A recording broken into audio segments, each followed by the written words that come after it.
Good afternoon. We are here to present over our client Bluebell. Unfortunately, we were going to have Bluebell here for you all to have while we're presenting, but due to a minor recall, that is not possible. So we hope you enjoyed the presentation and are okay without the ice cream. So my name is Caroline Young. This is Robert Jackson and Kirby Jackman. So just a little bit overview of our company. Bluebell originated in Brenham, Texas. That is where the original factory still stands today, and it is the largest factory that they have. It is among the top 3 ice cream companies in the nation, even though they only sell product in 19 states. So the average annual revenue was $500 million. This obviously is a little bit affected from this recent downfall in the quality, but it will be back up as soon as possible. So our problem for our client was to give them an answer of how to more efficiently load their trucks, and then also how to minimize the number of trucks that were overweight on the loads that they go out and take to their clients every day. So in order to get the answer for this problem, we decided to determine the optimal weight distribution of the ice cream on each truck. So for our approach, we decided to create an ample model. This way we could, give them a specific answer number-wise and kind of give them an idea of if they were overweight, how much they were overweight, and a better way to distribute the ice cream on the truck. So in order to do this, we considered a few different constraints. The first was the weight per particular product. So the way Bluebell makes their products, each one is different and has different ingredients, and so each one has a different weight. That is a problem for when they're loading the trucks because they don't want different parts of the truck to be heavier than the other parts. So another constraint was the weight limit per axle.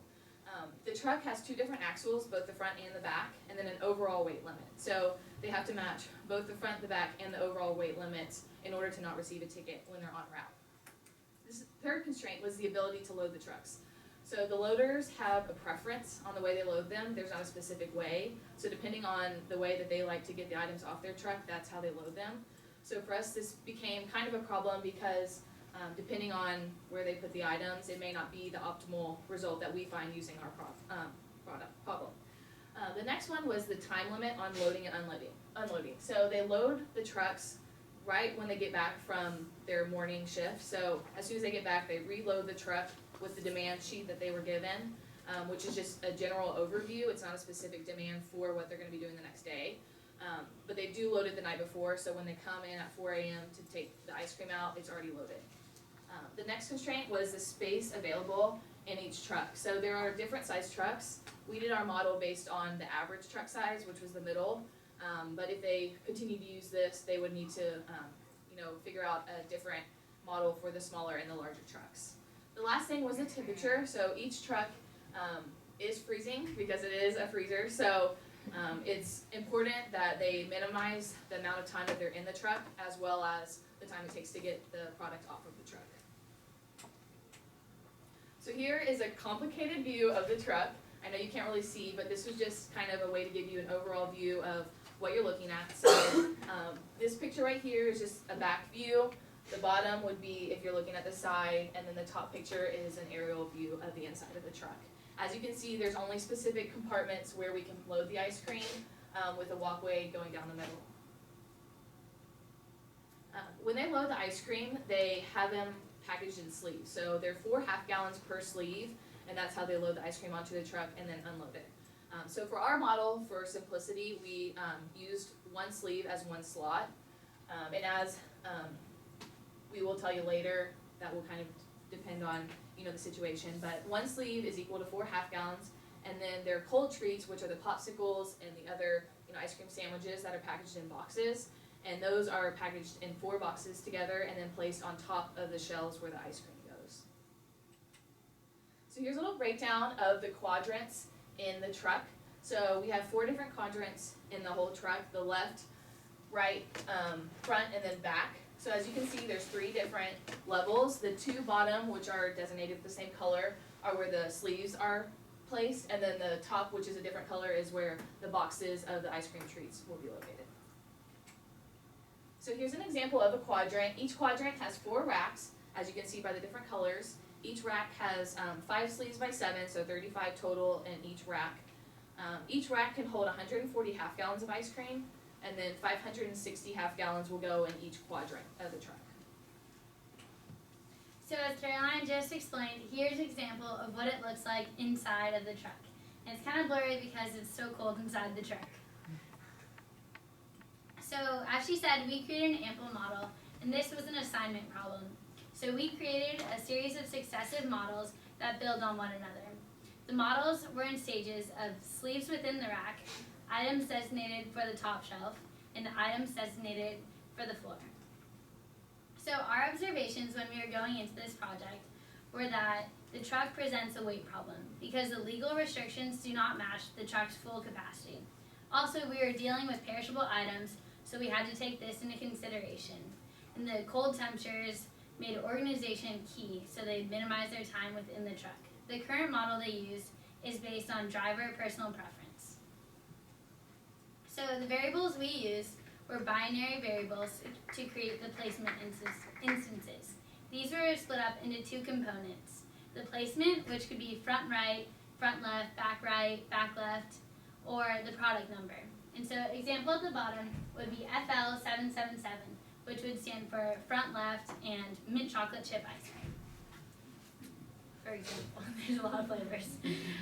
The parameters we used were the objective function values that would go from one model to the next as input, and then also constants such as the truck's weight are considered parameters. Okay, so here are some of the types of constraints that we had to use in order to make our model work. We started with some binary constraints to set out the placement instances and capacity for the individual racks as constraints, as well as weight constraints, which are more of legal weight restrictions.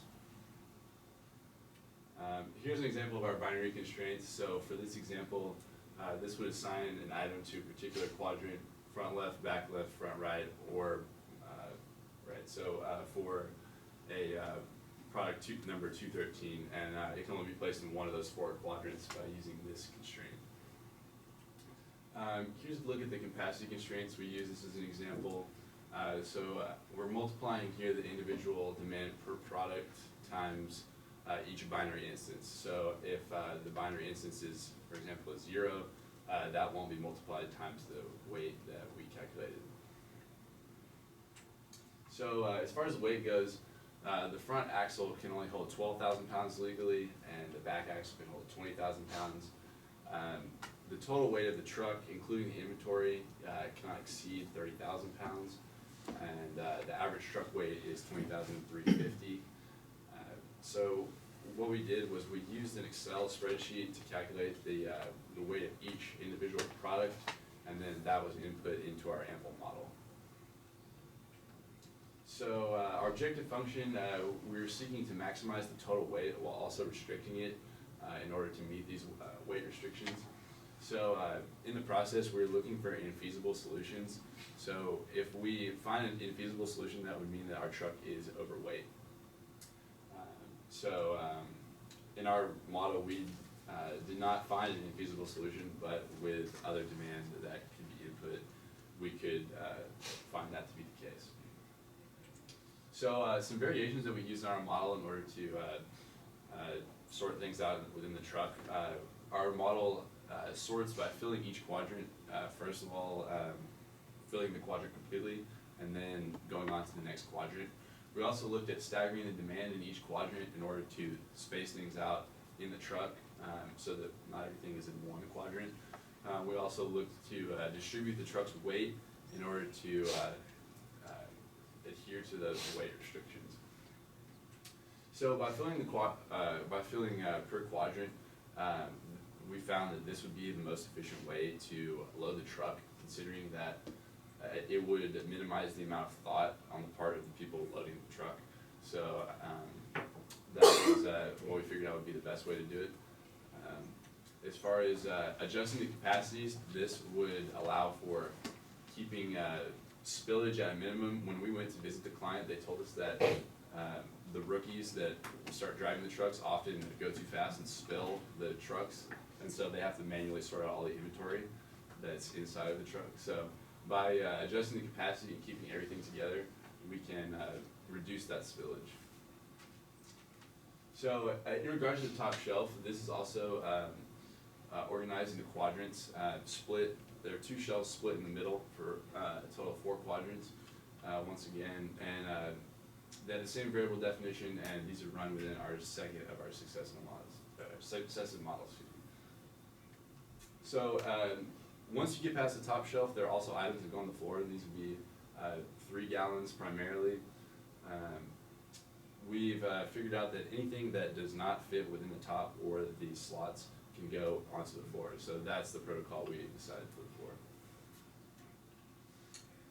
In regard to the distribution of weights, we had to divide this 20,350 between the front and the back of the truck in order to put that into our weight considerations.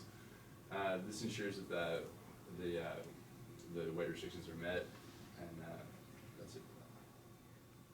Okay, so here's an output of what our model looks like. We're maximizing the total weight, and this is done once again by multiplying the total demand times the instance of the variable, the binary variables. As you can see here, we have parameters on the bottom left here that are the total weight per section of the truck. So as you can see, the front weight is taking out a lot of the burden here because we're filling those front quadrants first. And here is the output shown of the instances. So you have binary for the front left here of product 777 is filled, and these are not.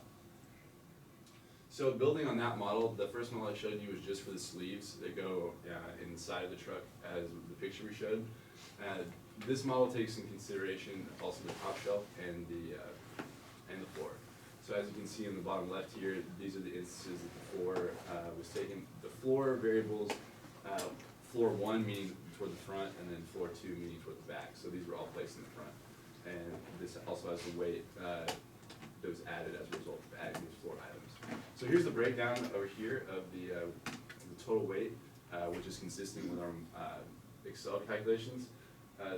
The weight, as you can see, is predominantly in the front, but this is because we're not filling the truck with all that we can fill it with because we're trying to meet those weight restrictions. So after doing our project, we thought of some suggestions in order to make their operations more efficient. So one would be to have a forecast demand, so they could use the past data from their various routes in order to determine a specific demand for each day. And this would overall benefit them by they wouldn't overload the truck ever or have unused materials at the end of the day. It would help them to organize the truck by store, which would save time when each driver goes to, for example, Walmart, and that would simplify their unloading process. Another suggestion would be to use a color coordinating system for them, and so each weight range of half gallons would have a certain color, and it would be assigned to its matching color, which would be located in the truck. And this would benefit them by eliminating a flavor rotation issue because they have seasonal flavors for summer and winter, so you would know what weight class it went into, and once again, simplify their loading process. And some of the obstacles to review them that Caroline mentioned include the truck size of varying trucks, the personal loading preferences of the driver, the lack of inventory demand, which would be fixed by our suggestion, also a disregard for weight limit by some of the drivers if it's a busy time, such as Labor Day, and this would help them decide which items to take off and reduce loading time and everything. So in conclusion, given the demand we acquired, the truck simulation yields an underweight solution, but with the help of our model, we could help the truck to hold about 3,200 more pounds of product, which would help them to increase their profits. Are there any questions? Perfect on time, so awesome with that. So, some questions from the audience? Wouldn't it be faster to load the back first since they don't have to go as far into the truck and that axle can hold more weight? The way the truck is loaded is they have one guy who's inside of the truck and then one guy who's outside of the truck, and he physically throws it to the guy inside of the truck. So depending on where they're at in the truck, the guy throws it a little harder. Gotcha. So, yeah. And it's a very interesting process watching them throw these sleeves without spilling any ice cream. We all witnessed it. Ashley? So for the weight distribution, you said there was certain capacities for the front and back, right? Mhm. And there looked like there's 2 quadrants on each side, so you do account for each of both quadrants for one front, one back? Okay. Yeah. Is that how you? Yeah, so the fronts are linked and then the backs are linked, so And that it's just 2 quadrants or section? well, it is 4 considering the way we named our variables. So there's 4 instances of each variable, so that would mean that those quadrants, they can only be placed in I one guess, of I 4. guess basically what I'm saying is like quadrant 1 and 2 have to meet the front weight distribution. And Right, quadrants- okay. As well as the total weight. Because like the front of the truck weighs more because of the engine and other things, so we count for that within there. So it looked like to me that the demand was in your model as a parameter, in your big equation. If you have changing demand, how do you handle that? I mean, considering we didn't have a whole lot of demand to work with, I think that was, it was difficult for us to have any other input to put into the model, so we inputted manually, so. They don't have like a specific demand that they get per week or like per day, so we just kind of assumed like if we were to add a few more products, like we just picked the products that we would add. They didn't really have an extra list of like say what would be needed. Yeah. Like we eliminated, because sometimes trucks go out with more product than they actually need, so they come back with a lot extra product, so we try to include that factor in making our model to eliminate that. Okay. One- Yeah, one more. So do I understand right, they go to the supermarket with product and the supermarket tells them right there what they want? So they don't Yeah. tell them ahead of time? Yeah, based on That's looking at the scary. shelves, yeah. That's why like a lot of times they're overweight because like They during the just put so holidays much and product stuff, in there, they yeah. fill it up as much as they can and then like hopefully they have enough of each product for the places that they stop at. Well, it seems there's space for improvement for their Yeah. supply chain. That was our forecast. Yeah. I think the truck weight wasn't the issue here. Yeah. All right, thank you very much.